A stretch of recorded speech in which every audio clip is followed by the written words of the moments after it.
এই যে দেখছো ঘুড়িটা, এই যে এই ঘুড়িটার যে কলকাঠিটা আছে, এই কলকাঠিটা করা খুবই ইজি। আমি আজকে তোমাদেরকে দেখাবো যে ঘুড়ির কলকাঠি করবে কি করে। দেখো এখানে আমি দুটো ফুটো করে নিয়েছি, দেখতে পাচ্ছ এখানে দুটো ফুটো।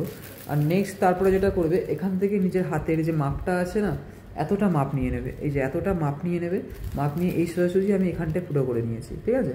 যার যেমন হাত আছে কোনো অসুবিধা নেই, একটু বেশি নিয়ে নিও যদি ছোটো হাত হয়, 4 আঙুল বেশি নিয়ে নেবে বা 3 আঙুল বেশি নিয়ে নেবে, নিয়ে এরকম জায়গায় একটা ফুটো করে নেবে। তো নেক্সট যেটা তোমাদের করতে হবে, এই সুতো নিয়ে নিতে হবে। আমি এখানে কর সুতো নিয়ে নিয়েছি, ঠিক আছে। কর সুতো দিয়ে কলকাঠিটা করলে শক্ত হবে ভালো, কর সুতো নিয়ে নিয়েছি।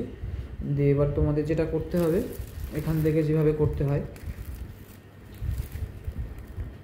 তো দেখো আমি এখানে এবার কলকাটা বেঁধে নিয়েছি। এবার মেন যে কাজটা হচ্ছে এখান থেকে, যে তোমরা এবার এখান থেকে কোন জায়গাটায় মাপটা নেবে। তো দেখো সুতোটাকে এইভাবে ধরবে, এইভাবে তোমাদেরকে সুতোটাকে ধরতে হবে, এইভাবে সুতোটাকে ধরবে। ধরার পরে এবার এটাকে ছেড়ে দেবে, ডান হাতে যেটাকে ধরে আছো ওটাকে পুরো ছেড়ে দেবে, যেটাকে ধরে আছি, দিয়ে এই জায়গাটায় ধরবে। এই জায়গাটায় ধরলে, এই জায়গাটায় যে জায়গাটা আমি ধরে রেখেছিলাম, দিয়ে এবার এটাকে মাপ নেবে এই সামনের এই গিট পর্যন্ত, যেখানে এই যে বেঁধেছি এই পর্যন্ত তোমরা মাপটা নেবে।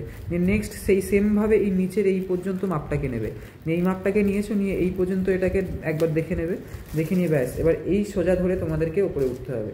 এই সোজা ধরে তোমাদেরকে উপরে উঠে এখান থেকে এই দুটো সুতোকে সমান করে নেবে, এই দুটো সুতো সমান আছে এবার, দিয়ে এরকম জায়গায় একবার দেখে নেবে, নিয়ে এই সোজাসুজি, এই সোজাসুজি তোমরা এখানে একটা গিট করে দেবে,